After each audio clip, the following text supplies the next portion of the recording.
el año de 1896, el pueblo de Zacatlán estuvo conmocionado ante la inverosímil historia que llenó de horror y después superstición a todos los que escucharon esto y divisaron la presencia de un ave gigante.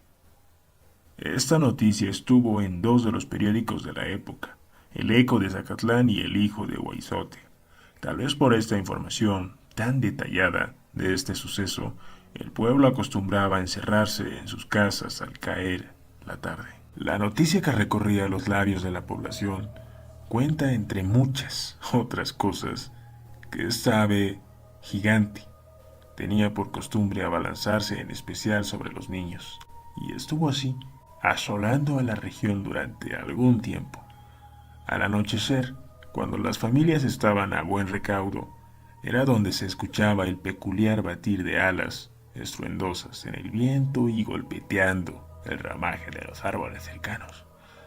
Al final solo una explicación creció entre el entendimiento de la población, una que explicaba toda esta situación de terror que enfermaba a la población. Un nahual de algún brujo o chamán de más debajo de la barranca tenía que ser el culpable. Por supuesto, nunca faltan los atrevidos, descreídos que no creen en estas historias, ni de habladores, que creía eran los que proliferaban estos chismes, y sin ningún reparo andaban a las horas que más les complacían para vivir el terror. Por 2 meses la población vivió al filo del miedo, pues las víctimas fueron varias en las inmediaciones de la barranca y cada día fueron creciendo más personas que veían a este ser. La afirmación de que solo podía ser un brujo quien sería el invocador o el nahual, y que como las víctimas eran atascadas cerca de la barranca, debía ser ahí donde se escondiese esta cosa, su guarida. Entonces se formó un grupo entre los más decididos y osados, dispuestos a acabar con este mal definitivamente, convencidos que lo que aterrorizaba a la gente, al pueblo, era ese nahual convertido en un ave gigante. El grupo esperó la mañana.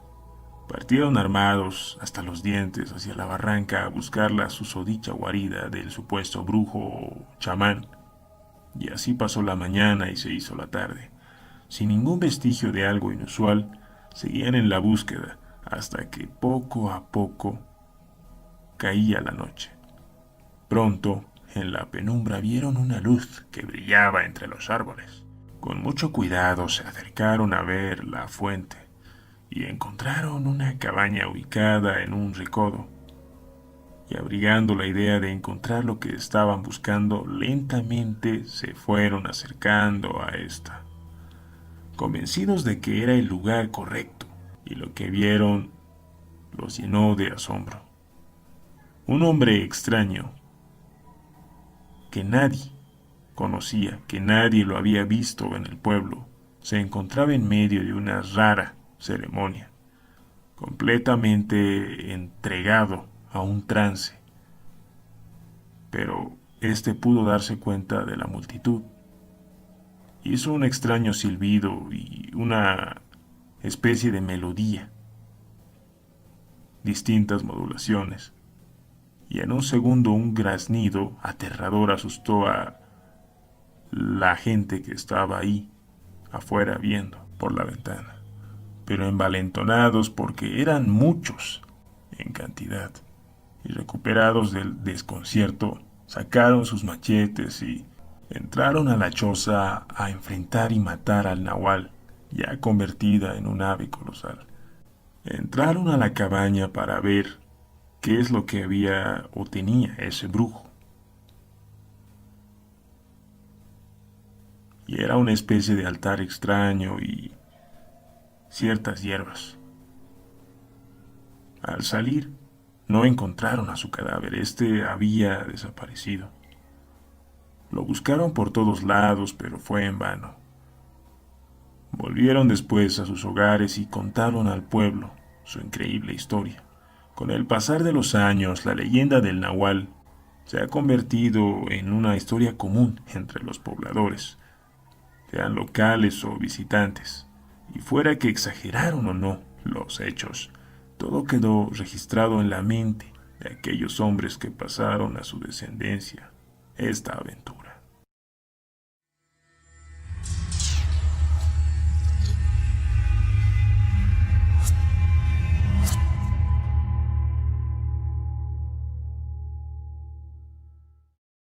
En cierta ocasión, estando en mi casa, ya de noche, como eso de las 9:30 de la madrugada, mi madre estaba trabajando y ya era algo tarde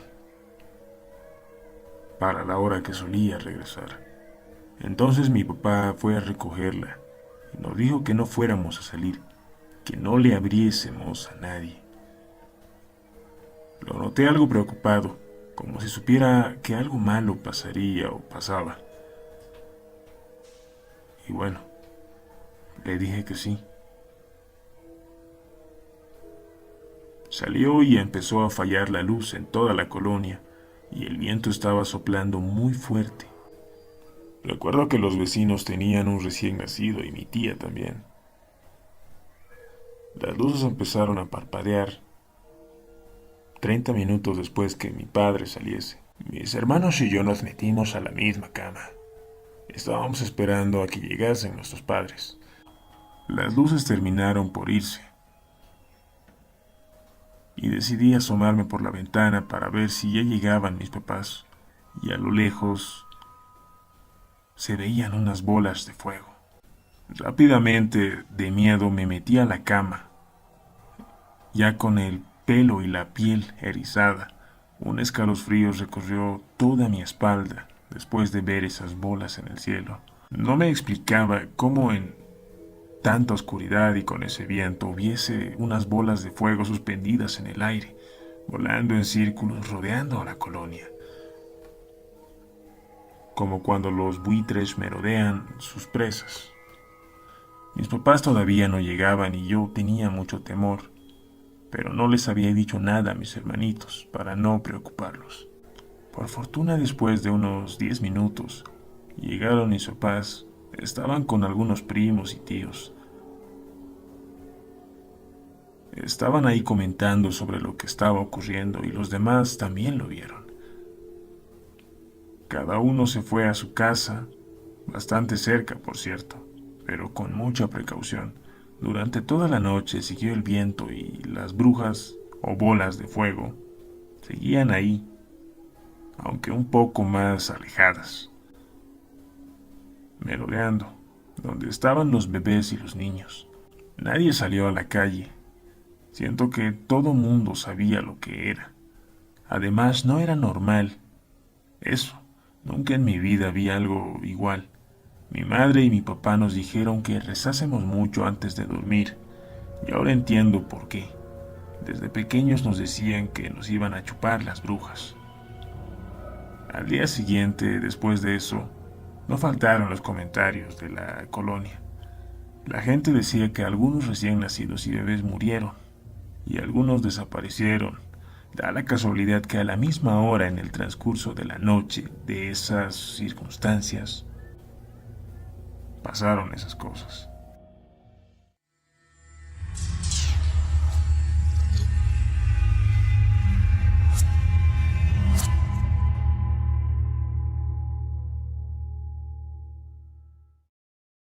Un astrónomo emprendió en solitario un viaje a un bosque cercano a la ciudad de Tulancingo, Hidalgo. Necesitaba alejarse de las luces, el humo y el ruido de la metrópoli para poder precisar mapas de constelaciones. No era la primera vez que hacía este tipo de viajes. Disfrutaba más esto solo que acompañado. Acostumbrado a la oscuridad y al silencio, el hombre nunca había vivido una situación de peligro. Conocía bien los caminos y a sus habitantes cercanos, quienes ocasionalmente le advertían sobre ladrones o plagas para que tomase alguna precaución. Antes de instalar su campamento, el astrónomo siempre pasaba a un mercado cercano para surtirse y prepararse la cena. En esta ocasión tuvo la oportunidad de encontrar a una hermosa muchacha que vendía piezas de pan, con la que intercambió alguna mirada pícara. Por la noche en su pequeño campamento, el astrónomo se disponía a guardar su equipo antes de dormir, cuando escuchó el ladrido de un coyote, al cual logró identificar entre los matorrales. El astrónomo optó por quedarse inmóvil, recordando que algunos animales se estimulan a través de los movimientos veloces. Mientras pensaba cuál sería su destino y cómo podría librarse del animal, otro coyote salió a espaldas del hombre. Silenciosamente se había acercado. Propio de una hembra, esta con la cabeza le regaló una caricia en el cuello al coyote que acechaba al hombre. El coyote que antes amenazaba se sintió extrañado y dio vuelta para continuar su camino en compañía del segundo coyote hembra. El astrónomo, bastante sorprendido por no haber notado la presencia del segundo coyote que, estando atrás de su tienda, se acercó, lo siguió con la mirada, y antes de que estos se alejasen, la hembra giró su cabeza a ver al astrónomo, y éste pudo reconocer en la mirada a aquella mujer, a esa simpática vendedora de pan del mercado de ese día. Al siguiente día fue al puesto de la vendedora y pudo ver que estaba acompañada de un hombre que lo veía algo feo. El astrónomo solamente le dijo gracias y se marchó.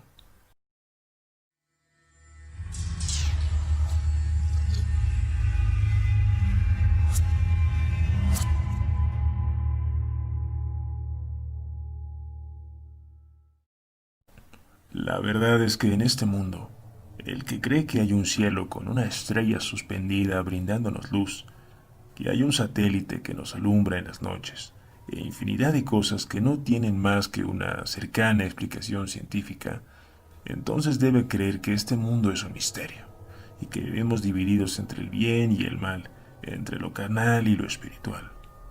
En mi país hay muchas creencias, por ejemplo las brujas y los nahuales. Conozco gente que ha tenido malas experiencias con este tipo de seres, que no son más que demonios que de una u otra forma y generalmente invocados por algún brujo, entran al cuerpo de un animal con el fin de proteger fincas o siembras o propiedades de cualquier hacendado. Estos seres casi siempre salen de noche y se caracterizan porque no importa en el animal que entre, ya sea un perro, gato, un cerdo o una cabra. Su físico se torna enorme y se vuelve un animal sumamente agresivo. Pero lo que vengo a relatar brevemente es el caso que le sucedió al vecino de un muchacho que vino a mi oficina a comprar un seguro vial para su motocicleta. Aquí se tiene la creencia de que existen las brujas. No como las brujas que andan en escobas con un sombrero puntiagudo, pero algunos que estudian el folclore, el vudú y ese tipo de cosas creen que son personas que de alguna forma han vendido su alma a Satanás para poder vivir muchos años y obtener las cosas que quieran y sobre todo la capacidad de convertirse en animales que vuelan. Hay testimonios de haber visto a patos silvestres negros más de una noche seguida en un lugar poco usual y sobre todo donde hay niños recién nacidos o de 1 o 2 años. También de lechuzas o búhos y hasta halcones. Se dice que vigilan en las noches para poder tomar un sorbo de la sangre de algún niño. Se ocultan en árboles hasta que las personas se duermen. En mi país se cree que la mejor manera de saber quién es una bruja es si se siente un ruido extraño en el techo o una carcajada, con mucha autoridad y sin denotar miedo en la voz, pedirle a la bruja que baje a las 6 de la mañana a buscar una taza de sal. Esto es extraño, pues la sal se usa para repelerlas, pero esta es la creencia. Y bueno, voy a contar el relato.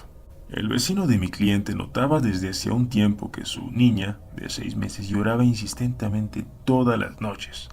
Tenía pequeños moretones en los costados y como pequeños pinchazos en los dedos de las manos. Esto le preocupó bastante, por lo que lo llevó al médico. Pero al llevarla al médico le dijeron que estaba en buen estado de salud, que le diera más vitaminas y que cambiara su cuna porque posiblemente se lastimaba ahí. Ellos son gente humilde, viven en una cuartearia. Y una vecina se encontraba muy extrañada al ver un pato negro todas las noches sentada en un árbol grande de guayaba. Así que se atrevió a sugerirle al muchacho que lo que le pasaba a su pequeña hija era producto de una bruja. El muchacho, de hecho, cree en esto, pues él mismo cuando era pequeño había pasado por una experiencia similar, con brujas o algo así, según le habían contado sus padres. Así que este se dejó llevar de la vecina y esa noche decidió terminar su angustia.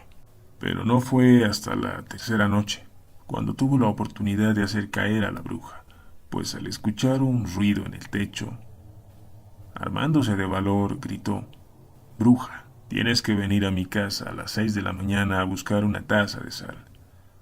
Según dicen, no se sintió nada, solo se escuchaba la brisa del viento, y que unos segundos después se escuchó un fuerte aleteo, como de un ave alejándose.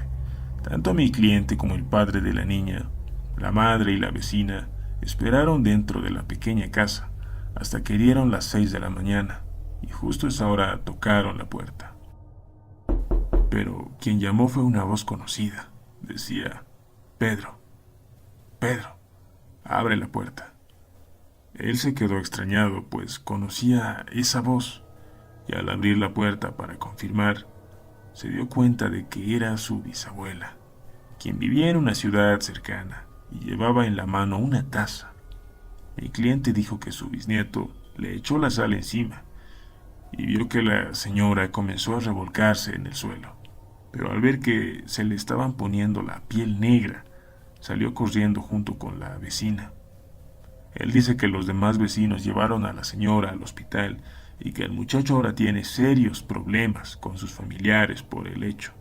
No puedo asegurar que esta historia sea cierta, pues la escuché de un cliente, pero sí sé que hay muchas cosas raras en este mundo que hasta la fecha no tienen lógica ni razón.